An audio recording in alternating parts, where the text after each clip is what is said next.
तर या संदर्भात आपण दौरे करतायत, अनेक ठिकाणी लोकांना भेटतायत, काय लोकांच्या भावना आहेत? कारण यापूर्वीचं आंदोलन वेगळं होतं, आता यापुढचं रणनीती काय असणार? आता तर पहिल्यापेक्षा भावना वेगळ्या आहेत. ते जसं जसं मराठ्यावरती दडपशाही निर्माण करत गेले, जशी जशी दहशत निर्माण करायला लागले. सत्ता तर याच जनतेनं दिली, पण याच जनतेच्या विरोधात ते हत्यार ज्यावेळेस ते उपसायला लागले, त्यावेळेस पूर्वीपेक्षाही जास्त लोक ताकदीनं आता पेटून उठले. मी सहज बैठका लावलेल्या आहेत, म्हणजे सोलापूर जिल्हा असेल, धाराशिव जिल्हा असेल, आणि रात्री नांदेडला तर बैठक पण नव्हती.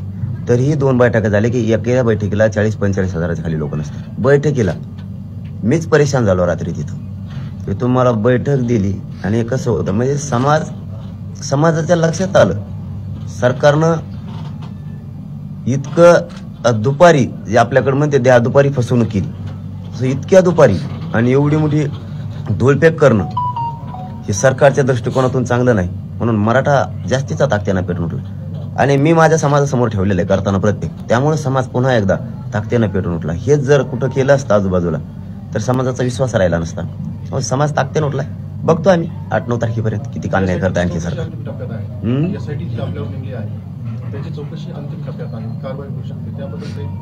मला चौकशी सुरू आहे की नाही माहित नाही, आणखी सुरू झालंय का नाही याचाच मेळ लागा नाही. काय केलंय ते काय नाही, काय मिळच नाही माझ्याकडे. तर आणखी कुणीच आहे ना, मी तर त्यासाठीच बाहेर आलोय. त्यांना अडचण येऊ नये, मी हॉस्पिटलला ऍडमिट आहे. हॉस्पिटलला ऍडमिट असल्यावर चौकशी करता यायची नाही म्हणून पटांगणा लावलोय. परत आंतरवालीत 2 दिवस थांबलो, आंतरवालीत वाट बघितली, ते काय आले नाही. आता इकडे आलो.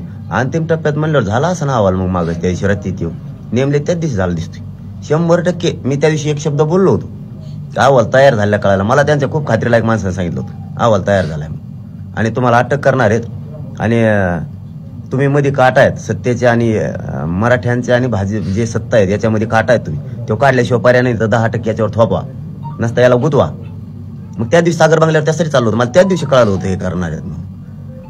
त्याच्यानंतर 2-3 दिवशी मी हॉस्पिटलवरून आल्यावर सुद्धा म्हणलो होतो अहवाल तयार झाला असं कळालं. ते खरं व्हायला लागलंय आज. मग बीडमध्ये चांगली माहिती मिळाली तुमच्या माध्यमातून मला, बीड शहरात की अहवाल तयार पण झाले. आधीच 3 दिवस मला कळालं होतं.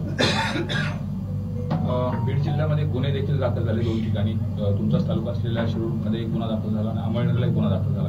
या अगोदर खूप मोठे मोर्चे झाले, रास्ता रोको झाले, त्या ठिकाणी गुन्हा दाखल केला नाही. मात्र या रास्ता रोकोला उद्युक्त केलं, प्रवृत्त केलं म्हणून तुमच्यावरती गुन्हे दाखल झाले. नाही, त्याच्यासाठी गुन्हे नाहीत. ते गुन्हे याच्यासाठी आहेत की जे आम्ही न टिकणार 10% मराठ्यांना आरक्षण दिलंय ते हा म्हण. ते फक्त समजा ठराविक लोकांनाच माहिती टिकत नाही. तुम्ही खोटं बोला मराठ्यांना आणि टिकणार नाही असं सांगा ते स्वीकारा. गुलाल उदाळा 2008ला उदाळा होता तसा. आणि पुन्हा एकदा मराठी मग त्यांना सत्तेत आणणार आणि पुन्हा ते आमच्या मुंडक्या मोडायला चालू करणार. याच्यासाठी तो दबाव होता आणि लक्षात आलं आमच्या 10% आम्ही स्वीकारत नाही, कारण ते टिकणारच नाही. आणि त्यांची त्याच्यासाठी धडपड चालू आहे गुन्हे दाखल करणे. आमची तयारी आमच्या लेकरांसाठी गुन्हे घ्यायची, पण ओबीसीतून आरक्षण घेतले सुट्टीत देत नाही. तुम्हाला काय ना मराठा आता पुढं कळत, थोडं थांबा. आता लोकसभेच्या निवडणूक आहेत, त्या पार्श्वभूमीवरती बऱ्याच बैठका झाल्या समाजाच्या, त्याच्यामध्ये उमेदवार गावागावात उभा करण्याचं देखील ठरलं गेलं. कसं पाहता याकडे नेमकं कशा पद्धतीने? नाही, ते समाजाचा निर्णय, समाजाचा मालक नाहीये मी.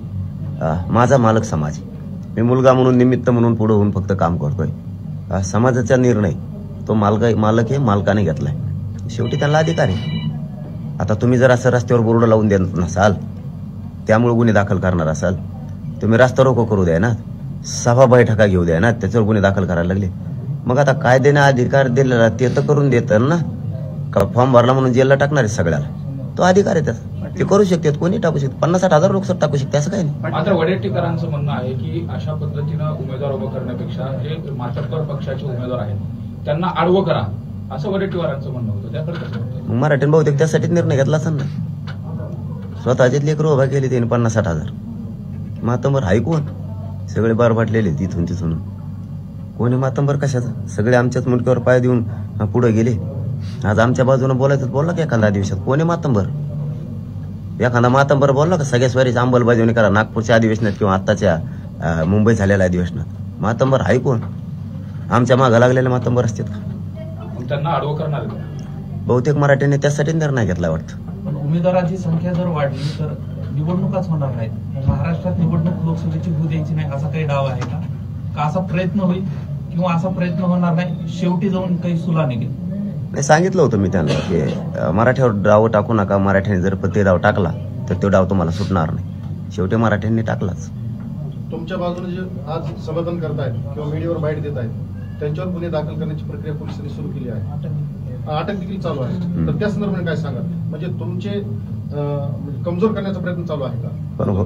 पण व्हायना ना, ज्याच्यावर गुन्हा दाखल होईल तेव्हा तुम्ही मध्ये नसून टाकलं. माझं स्वातंत्र्य आहे, माझा अधिकार आहे, तेव्हा सुद्धा हिसकून घ्यायला लागलेत. मग हो द्या आता नाविलाजी. काय झालं बरं का, एक धुंद असते आणि ज्यावेळेस माणूस खूप धुंदीत असतो ना त्यावेळेस त्याच्या लक्षात येत नाही आपण काय करतोय. ज्यावेळेस समाजानं त्या राजगादीवर बसवलं आणि त्यांच्याच विरुद्ध जर मस्ती करायला चालू केली ना तर हा बघ हे असं होतं.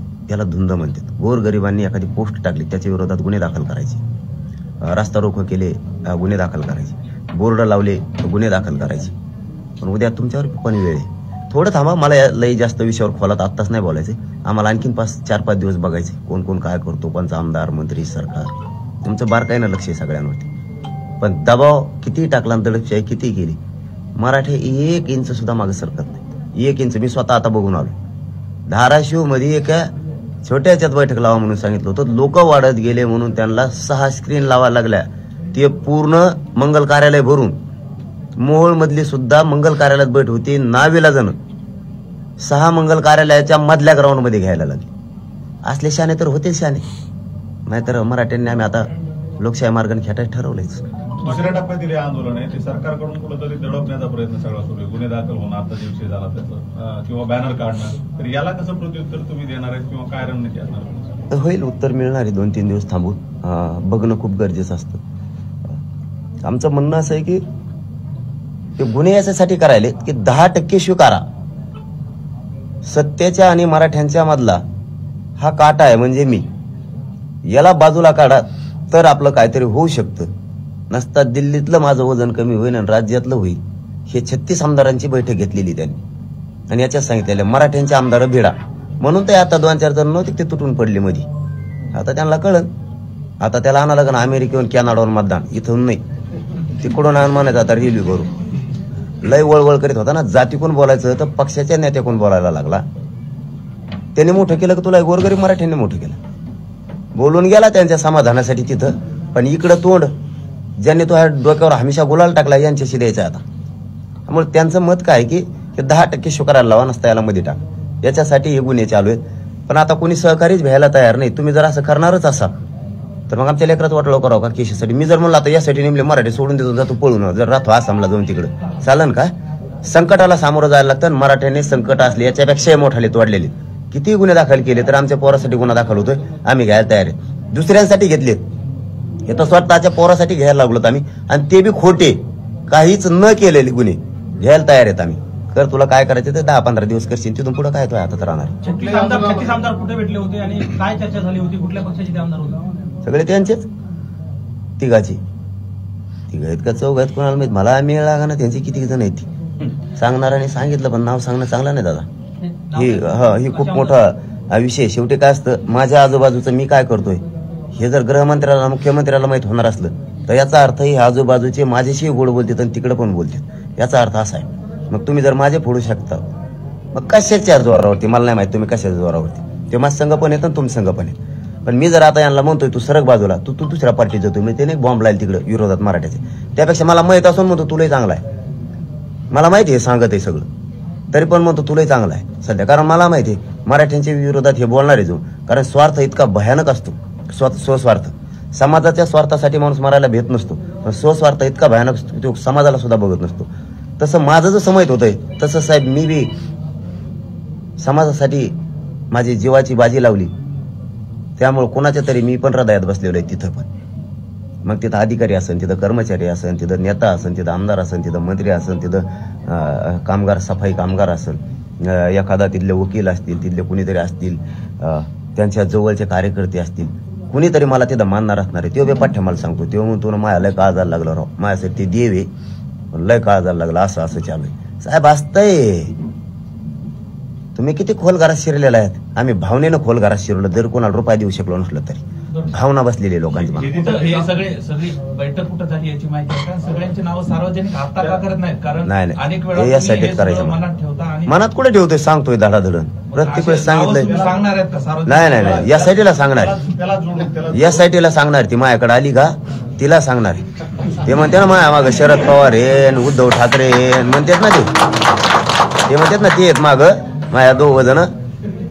तर ते सांगतो मला सगळ्यात जास्त फोन तुमच्याच आमदाराचे मंत्र्याचे आले तुमचे सार गुतते त्याच्यात. त्याला जोडून या 36 आमदारांमध्ये काही इतर समाजाचे का मराठा समाजाचे आमदार आहेत? आमचे तिकिटासाठी पळत असते ना हो. सगळंच काय सांगत त्यांनी मोजकं सांगितलं मला बस झालं म्हणलं नको सांगू पुढे तू 36च्या मोजकं सांगितलं बस झालं. दुसऱ्या दिवशी सावध झालो मी. त्यांनी चांगलं काम केलं पुण्याचं. त्यांना सगळ्यात मोठा राग आलेला आहे ते बी सांगतो त्याला आज बीडमध्ये सगळ्यात मोठा राग आलेला आहे. मी सगळ्याला पाणी पाजितोय गृहमंत्र्यांना वाटलेलं मी सगळ्यांना पाणी पाजितोय माझ्या पुढं महाराष्ट्रात कुणीच नाही मी सगळ्यांना पाणी पाजितो. पण ह्यो आपल्यातला सांगणारा शकुनी कोण बहुतेक त्यांना सगळ्यात मोठी ती चीड आहे म्हणून दुसऱ्या दिवशी यासाठी जाईल. एका रात्री ठरलं यासाठीचं. विधानसभा अध्यक्षांनी सकाळी मंजुरी दिली. गृहमंत्र्यांनी 5 मिनिटात ताडकून उभा राहिले आणि म्हणले अंमलबजावणी करण्यात येत आहे यासाठीची. हे रात्री ठरलेलं आहे हे सगळं. ही चीड सगळ्यात मोठी ती आहे. माझजवळ पण कुणी असू शकतो सांगणारा सगळ्यात मोठी चीड आहे साहेब. तसंच असतं दिवसभरल्यावर असंच होत असतं. धन्यवाद. देश विदेशातील प्रत्येक घडामोडींचे लाईव्ह अपडेट मिळवण्यासाठी आता साम टीव्हीच्या सर्व सोशल मीडिया प्लॅटफॉर्मला लाईक, फॉलो आणि सबस्क्राईब करा. तसंच सर्व नोटिफिकेशनसाठी बेल आयकॉन प्रेस करायला विसरू नका.